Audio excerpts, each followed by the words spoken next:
This happened about 4 years ago, and I still can't sleep with my bedroom door open because of it. I'm 31 now, but I was 27 when my grandmother passed away and left me her house. Some people would consider that a blessing, a paid-off property just handed to you. But that house came with something I wasn't prepared for. My grandmother lived alone in a farmhouse about 40 minutes outside of town. It was one of those old 2-story places built sometime in the 1920s, with creaky floors and radiator heat that clanked all night. The paint was peeling on the exterior, and half the windows had been painted shut decades ago, but it had character. I spent a lot of time there growing up, summer weekends and holidays, and even though she'd been gone for almost 3 months by the time I moved in, part of me felt like I was coming home. The first few weeks were uneventful. I spent most of my time going through her belongings, donating clothes, sorting photographs, and trying to make the place feel like mine instead of hers. The house made noises at night, but old houses do that. The radiators would clank and hiss. The floors would groan when the temperature changed. I told myself it was just the foundation settling or pipes expanding. That's what rational people tell themselves when they don't want to consider the alternative. The first thing I couldn't explain happened on a Tuesday night in late October. I was in bed reading around 11, propped up on pillows with a lamp on my nightstand, when I heard footsteps in the hallway outside my bedroom. They were slow and deliberate, the kind of walking you do when you're trying not to wake someone. One step, then another, getting closer. I put my book down and listened. The footsteps stopped right outside my door. I could almost feel someone standing there, just on the other side of the wood. I called out, asking if someone was there, even though I knew that was ridiculous. I lived alone. The doors were locked. The windows were shut. No one answered. The silence that followed my voice felt heavier than before, like the house was holding its breath. I convinced myself it was the old floors settling in a way that sounded like footsteps. Old houses creak in patterns sometimes. That's a thing. I went back to my book, but I read the same paragraph probably 6 times without absorbing a word. I didn't sleep well that night.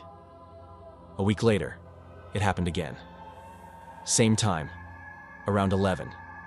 Same slow footsteps approaching my bedroom door. This time I got up immediately and opened the door, expecting to see nothing, hoping to prove to myself that I was imagining things, that grief and stress were playing tricks on my mind. The hallway was empty, but something was off. The air felt different, heavier somehow, and noticeably cooler than it should have been. Not freezing, but enough that I noticed. The radiator was right there at the end of the hall, still warm to the touch when I walked over to check. But standing in that hallway felt like standing in a room where a window had been left open. The hair on my arms stood up. I wrapped my arms around myself and waited. The feeling faded after about 30 seconds. I stood there in my doorway, trying to convince myself it was a draft from somewhere. Maybe a gap in the attic insulation. Something I could explain. I called my mom the next morning and mentioned it casually, trying to make it sound like I wasn't actually worried. She laughed a little and said Grandma used to complain about hearing footsteps too, especially at night.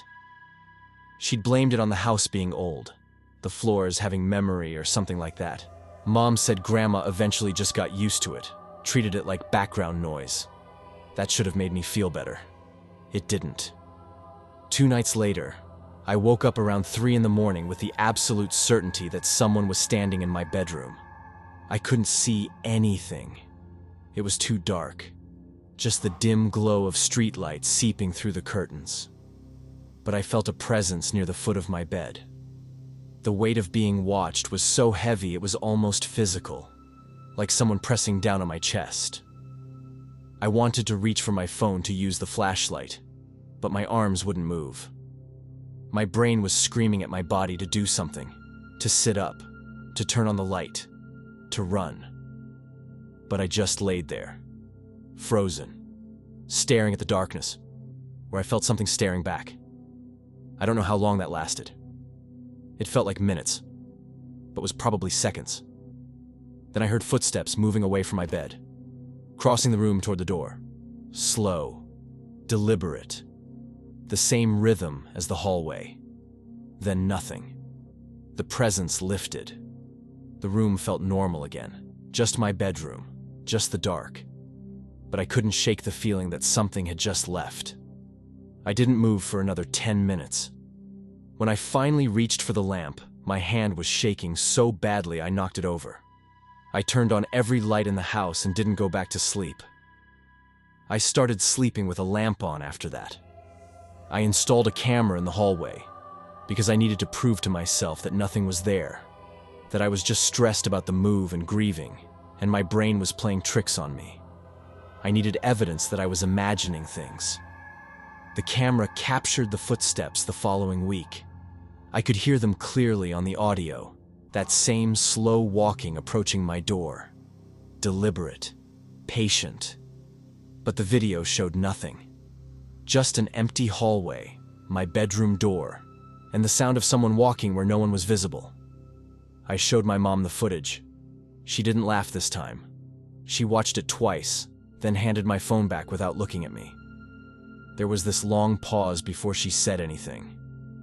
Then she asked if I was sleeping okay, if the stress of the move was getting to me. When I pushed her on it, asked if Grandma had ever mentioned anything like this, she got quiet. She said Grandma used to hear things too, toward the end, and that the doctor said it was just anxiety from living alone.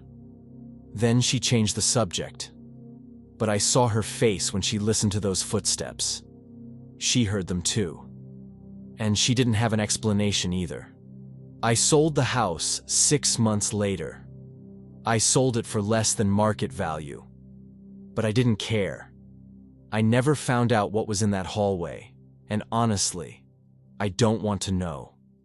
Some questions are better left unanswered, but I still can't sleep with my door open. I need to hear that latch click shut before I can close my eyes.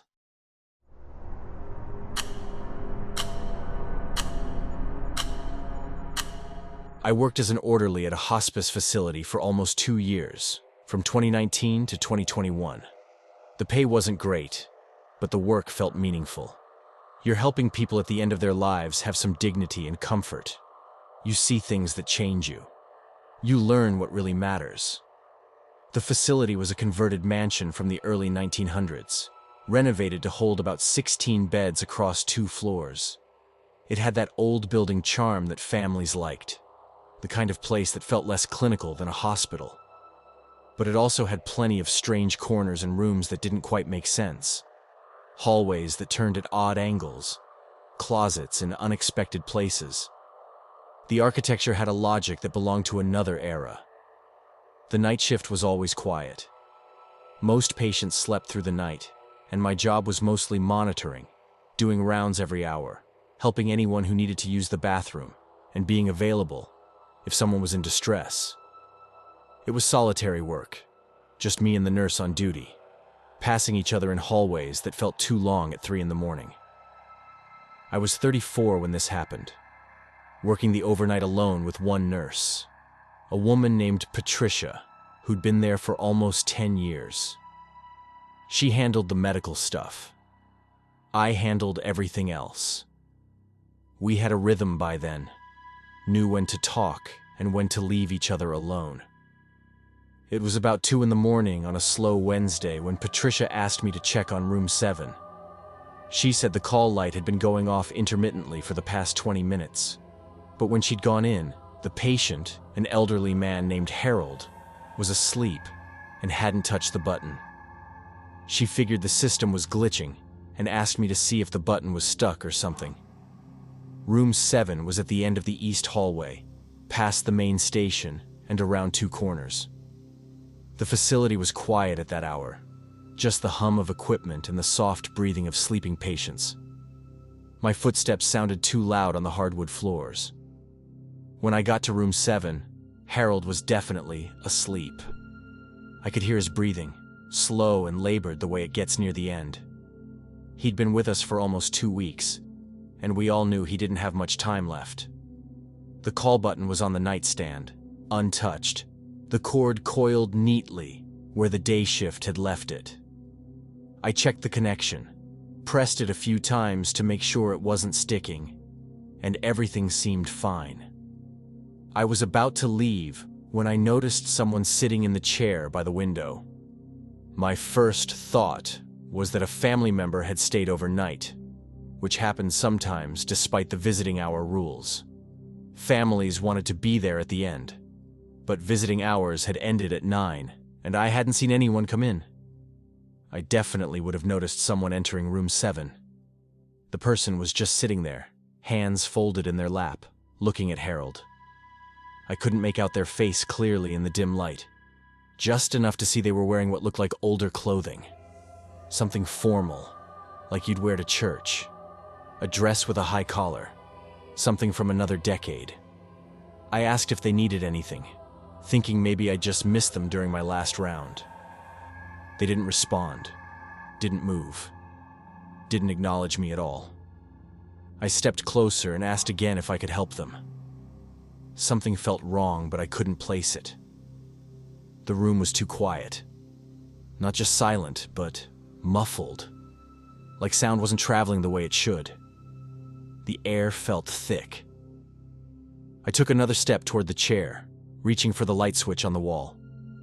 She turned her head and looked at me. Her face was clear now. An older woman, maybe 70 or 75, with gray hair pulled back. But her expression made me stop moving. It wasn't angry or sad. It was patient, waiting. Like she'd been there a very long time and she'd be there longer still. She held my gaze for maybe 3 seconds. Then she looked back at Harold. Dismissed me, like I wasn't worth her attention. My hand found the light switch. I flipped it on. The chair was empty. I stood there staring at it, trying to understand what had just happened. The room looked completely normal now. Harold was still asleep, breathing steadily. The machines hummed. The chair was just a chair. But I know what I saw. I know someone was sitting there. I went back to the nurse's station. My hands were shaking. I didn't say anything to Patricia for almost an hour. I just sat there, staring at the monitors, trying to convince myself I'd fallen asleep standing up, that I'd been more tired than I realized. When I finally told Patricia, she didn't react the way I expected. She got quiet, asked which room. When I said room 7, she looked away and said she wasn't surprised. I asked what that meant. She said she'd rather not talk about it. When I pushed, she just said the building was old and that she'd heard other people mention things over the years. She wouldn't give details. She looked uncomfortable, like she regretted saying anything at all. That was worse than a full explanation would have been. The way she wouldn't look at me. The way she changed the subject. Harold passed away 3 days later, peacefully, in his sleep. I don't know if that matters. I don't know if any of it connects. But I think about that woman sometimes. Not the way you'd think about a comforting presence. I think about how she looked at me. That patient stare. Like I was interrupting something. Like I wasn't supposed to see her there. I left that job when the pandemic hit, and I never went back. But sometimes at night, when I'm alone and it's quiet, I wonder what would have happened if I hadn't turned on the light. Would she still be sitting there? Would she have looked at me again? Or would she have done something else?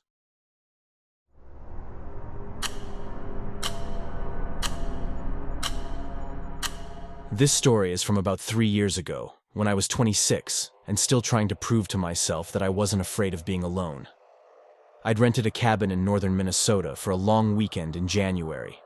One of those rustic places without cell service where you're supposed to disconnect and find yourself or whatever the brochures promise. The cabin was about 5 miles from the nearest town on a private road through dense forest. Pine trees lined both sides of the road, so thick in places you couldn't see more than 50 feet into the woods.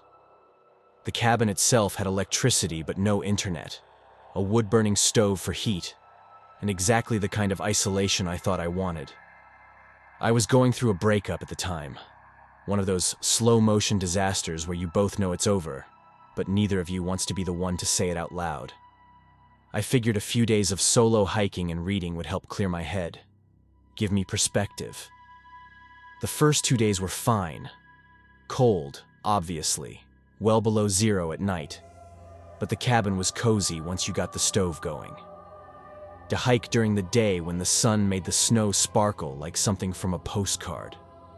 I'd cook simple meals, read by the stove at night while the wind howled outside. It was working.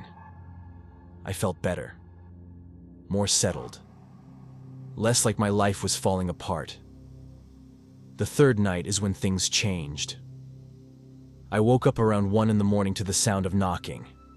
3 slow knocks on the cabin door, evenly spaced. 1, 2, 3. Then silence. I lay there listening, thinking maybe a branch had fallen against the cabin or an animal had bumped into the door. That happens in the woods. Trees drop branches. Animals get curious. I waited for the sound of footsteps retreating or an animal moving away. Then 3 more knocks. Same rhythm, same spacing. 1, 2, 3. I got up and looked out the window next to the door, but it was too dark to see anything. The porch light was off, and the snow was falling thick enough to cut visibility to maybe 20 feet. Just white on black, snowflakes swirling in the wind. I turned on the porch light and looked again. Nothing. Just snow and trees and darkness. No footprints on the porch that I could see, though the snow was falling fast enough that it would cover tracks pretty quickly. I told myself it was the wind doing something weird with a loose board, or snow sliding off the roof and hitting the door frame. I checked that the door was locked, added wood to the stove because the fire had gotten low, and went back to bed. The knocking came again around 3. Same pattern. 3 knocks. A pause. 3 more. I didn't get up this time. I just laid there in the dark, listening, waiting for it to stop. My heart was beating hard enough that I could feel it in my throat. After maybe 5 minutes, the knocking stopped. I didn't sleep after that. I just laid there until dawn, watching the window lighten slowly, counting the minutes until I could convince myself it was safe to get up. The next morning, I went outside to check around the cabin. The snow had fallen all night, but I could still see the faint impression of footprints on the porch. Not animal prints, boot prints, human-sized. The tread pattern was visible in the sheltered corner near the door where the snow hadn't completely filled them in. They came up to the door and then just stopped. They didn't lead away anywhere. It was like someone had walked up to my door, knocked, and then vanished into thin air. I know how that sounds. Snow drifts, wind patterns, all of that could explain it. That's what I told myself over and over. But the prints were distinct enough that I could see individual boot treads, and they only went one direction, toward the door, not away from it. There were no return tracks anywhere. I decided to leave a day early. I packed my stuff quickly, not bothering to fold anything properly, just shoving clothes into my bag. I loaded the car, scraped the frost off the windshield, and started driving down the private road toward the main highway. I'd gone about half a mile when I saw someone standing in the tree line about 50 yards ahead. They were just off the road, partially obscured by the pines, but I could see enough to know it was a person. They were wearing dark clothing, and they were watching me approach. Not moving, not waving, just standing there. I slowed down, but didn't stop. As I got closer, I could see more detail. It was a man, older, wearing clothes that looked wrong for the weather. Too thin, no coat, no hat or gloves, just a flannel shirt and work pants.